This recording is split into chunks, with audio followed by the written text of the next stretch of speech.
Are you a human being or a human doing? Before you answer that question, listen to one of my first episodes where I talk about the difference between a human being and a human doing. A good biblical reference would be Mary and Martha in Luke chapter 10.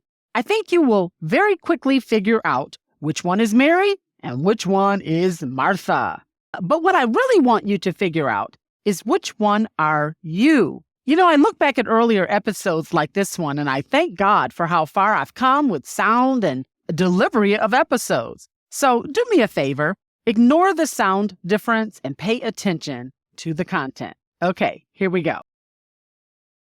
Today, I want to explore a question, and that is, are you a human being or a human doing? Are you a human being or a human doing? In order to adequately answer that question, we have to know the key difference between the two. I read somewhere that human doings believe that they must do things really well to be valued in our society and to value themselves. Human beings believe that their self-worth is defined by their values, their attitudes, and their beliefs. But we live in a society in a time that rewards overworking, not taking vacations, climbing the social and career ladder, and generally being busy all the time. Furthermore, our minds are always actively working due to, cell phones, iPads, computers, emails, texts, social media, and so on. So we're constantly moving physically and mentally. And if we're not careful, social media will cause us to feel inadequate against the many images we are bombarded with on a daily basis of people posting their accomplishments and posting their accolades. When you meet people, they will often ask what you do for a living over asking what type of person you are. This places emphasis and value on what you do versus who you are. Human doing versus human being. I can think of many examples in American society where we place value and reward people for what they do versus who they are. I'm thinking of, companies rewarding people who never miss a day of work or who have the highest earnings. Kids graduating school who get rewarded for the grades that they have, the high grades that they have. Social media posts are full of comments complimenting how someone looks or what clothes they have on. Job evaluations are activity-based. Parents tend to reward and applaud children for what they do. Now, I'm not saying that the examples mentioned are bad or that they should be done away with. I am saying they teach people that their value is based on what they do, not who they are. I understand you're paid to do a job, but what if you were also rewarded for being kind to your coworkers or your customers, not just for having the highest sales in a given time period? Wonder what the world would be like. Balance is what I'm suggesting between a human being and a human doing, making sure that you value who you are as much, if not more, than what you do, and teach others to do the same.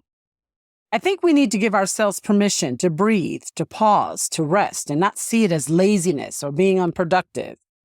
There's a quote, "I am a human being, not a human doing." It's okay to just be sometimes. I don't always have to be doing. There's another quote, "I am a human being, not a human doing." Don't equate your self-worth with how well you do things in life. You aren't what you do. If you are what you do, then when you don't, you aren't. A little bit of a twist on words there, but I hope you get the point.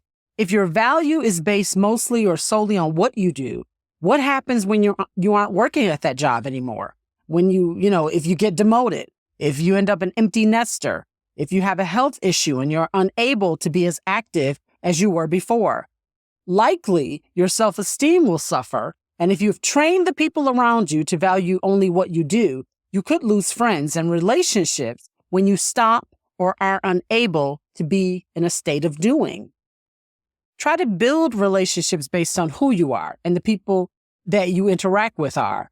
The next time you give someone a compliment, think about their qualities, their unique personality, and compliment that. Instead of, for example, saying, I like how well you did this or that, maybe try, I like how generous or kind or empathetic you are. Take every opportunity going forward to perceive yourself and to relate to others as human beings, who you are, versus human doing what you do. As I said in the very first episode of this podcast, you are worthy because you were born and because you exist. If you never do another thing or make another contribution to the world, you're still worthy because your value is based on your being, not your doing. Arm yourself with that truth and allow who you are to shine and be at the forefront of your life. Don't hide behind what you do. Let what you do reflect and emphasize who you are. As the earlier quote said, you aren't what you do. You are who you are. You are who God made, a human being who is worthy and valuable.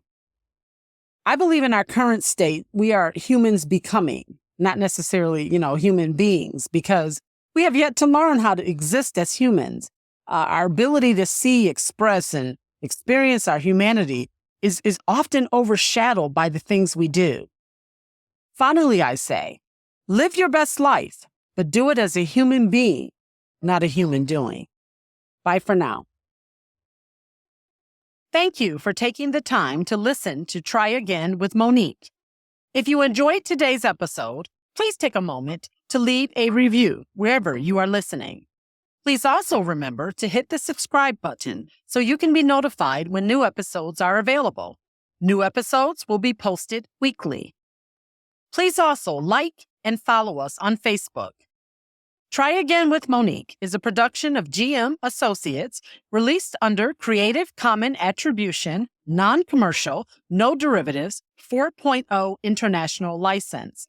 Remember, if at first you don't succeed, try again with Monique.